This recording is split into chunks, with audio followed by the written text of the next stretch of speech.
people who have great ability to concentrate, great ability to focus, great ability to define and stay consistently within their priorities tend to be very successful in this world.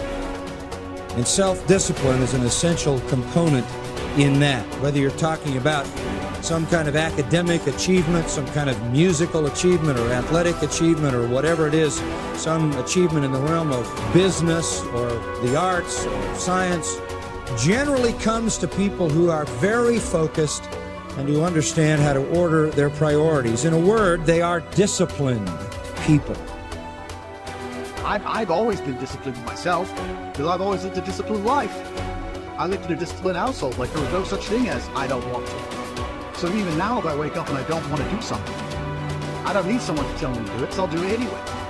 Being a man isn't about not feeling things. It's about acting the way you're supposed to act regardless of how you feel. We act. We're men of action. We get things done. So the world got built. All of it. You need to become a man of action. Stop worrying about how you feel. Stop worrying about what you're supposed to be doing. How about that? But what happens is, if you believe that there's very little potential, how much action are you going to take? Nothing, little.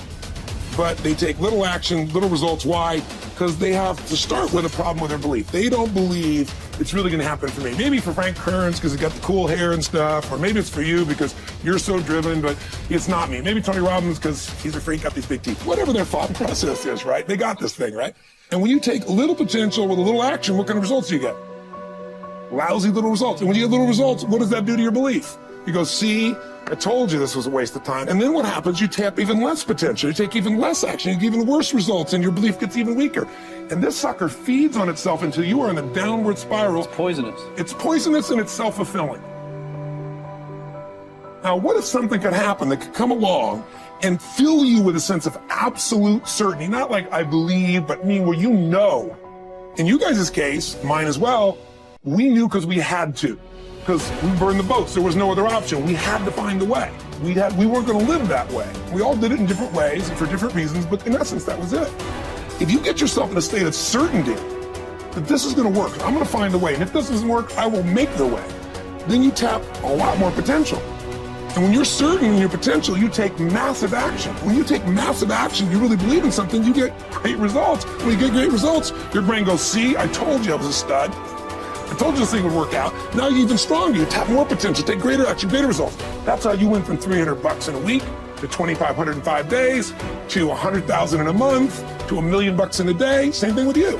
And we get momentum. That's why the rich get richer and the poor get poorer. If you just make a decision, it can be sometimes the day that starts you on a brand new journey. Sometimes when you look back on it, the day that you decided was just about as exciting as the day when you finally accomplished the project. That when you finally made the decision, you finally, got through whatever barriers kept you from making that decision, and finally you made a decision. Now some decisions are incidental and some are small, and some, are part of a working day. But sometimes decision-making can be one of the most important days of your life. Maybe a decision you postponed, and now you understand the penalty of postponing that decision. You've got to do something, and finally you come to the conclusion, today is the day. I now decide.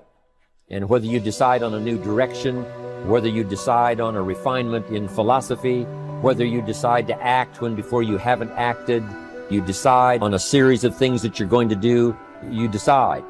Deciding can be such an incredibly important, very exciting, inspirational day. So that can be an incredible source of inspiration. Now, if you don't follow through, it's not going to last all that long. If you decide and then, postpone and you decide but you still don't get to it for a week or a month or a year, soon all that energy and that source of inspiration is all dissipated. I believe that the single most important skill is the ability to make effective decisions, because everything comes from decision. You only get new results if you take new actions. You only take new actions if that decision comes first. In other words, decision is the father or mother of all action. But not all decisions are equally good, as we all know. And the quality of our life comes down to the quality of our decisions. You want action. Action means you have to make some decisions along the way. And decisions, most people are so afraid to make the wrong decision, they don't make any decision. That is what you really need to be afraid of, being stagnant. So, get up and go. That idea isn't going to execute itself. You have to do it, and you have to do it now. Don't wait anymore. Don't think anymore. Don't plan anymore. Don't contemplate anymore. Don't make any more excuses or justifications. Don't rationalize anything else. No. Take the risk. Take the gamble. Take action now. No complacency. By 66, Pompey had already earned the title Magnus, making him, in fact, and in name, Pompey the Great. He had reconquered Spain. He had served as Rome's consul not once but twice. He had defeated Spartacus in the Third Servile War. And now he was being sent to dispatch the Cilician pirates who terrorized the Mediterranean. Before he left, he stopped for a private consultation with the Stoic philosopher Posidonius, one of the great minds of the ancient world. Posidonius's advice might have seemed rather redundant.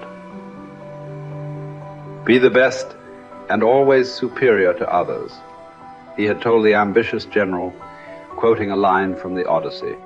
But Posidonius wasn't talking about achieving more victories over the enemy. He was talking about conquering the self, not honors, but being honorable. Plutarch tells us about a far less famous general and statesman in Greece, many generations before Pompey. Despite his brilliance on and off the battlefield, Epaminondas was appointed to an insulting minor office in Thebes. In fact, it was because of his brilliance that he was put in charge of the city's sewers. Instead of being provoked or despairing at his irrelevance, a number of jealous and fearful rivals thought it would effectively end his career. Epaminondas took fully to his new job, declaring that it is not the office that brings distinction to the man. It is the man who brings distinction to the office. With hard work and earnestness, Plutarch wrote, he proceeded to transform that insignificant office into a great and respected honor, even though previously it had involved nothing more than overseeing the clearing of dung and the diverting of water from the street. Best is the person who adds shine to their accomplishments with their discipline, not the other way around. This is what Posidonius was trying to tell Pompey, although Pompey failed to fully realize it. In the end, it's not about what we do, it's about how we do it, and by extension, who we are. Too often, we find people choosing to be great at their profession over being a great human being, believing that success or art or fame or power must be pursued to the exclusion of all else. Does it have to be that way? Does being loved have to be at odds with being lovely?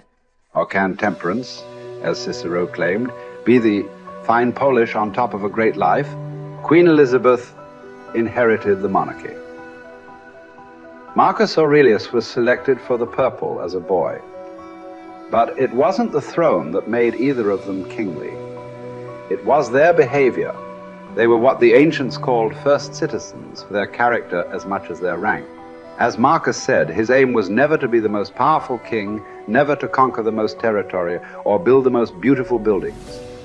Instead, he was after perfection of character, to live your last day, every day, without frenzy or sloth or pretense. It just happens that wonderful external accomplishments, like those achieved by Elizabeth and Marcus, can come out of internal endeavor. They are not the goal, they are the byproduct. Conquering the world is almost easy after we have fully conquered ourselves. Certainly fewer people have done the latter than the former. This is what you find when you study the true masters of any profession. They don't care much about winning, about money, about fame, about most of the things that have come their way as a result of their success. Their journey has always been towards something bigger. They aren't running a race against the competition. They are in a battle with themselves. Self-discipline has never been about punishment or deprivation. It is about becoming the best that you are capable of becoming. The battle to be the best has less to do with beating others and more to do with beating down those urges. those flaws, those selfish instincts that every human has. There was never enough for Pompey, nothing sacred. His endless ambition, his insane love of glory, as Posidonius called it, would ally him with Caesar, setting in motion the destruction of the republic he once loved. He would wake up to this Faustian bargain eventually and fight valiantly to preserve Rome, but it would be too late. He would be defeated by Caesar's armies at Pharsalus in a day, losing everything that he had acquired, and then shortly thereafter losing his life as well. His last words would quote another ancient playwright, Sophocles. "Whoever makes his journey to a tyrant's court becomes his slave, although he went there a free man. By chasing the wrong kind of best, fame, fortune, power winning, Pompey had chained himself to the worst. It cost him everything." As it does for all of us, when we compromise, when we relax our discipline, when we make exceptions and do what is expedient instead of what we know is right. History is replete with great conquerors. There are far fewer generals who were great people. Talented writers, groundbreaking scientists, incredible athletes, bold entrepreneurs. All these types are rare. Rarer still, and all the more impressive, are those who manage to achieve these feats without losing control of themselves, without becoming slaves to their ambition, to their careers, to their urges. Who will you be? What race are you running? Who are you trying to beat? And is it for the best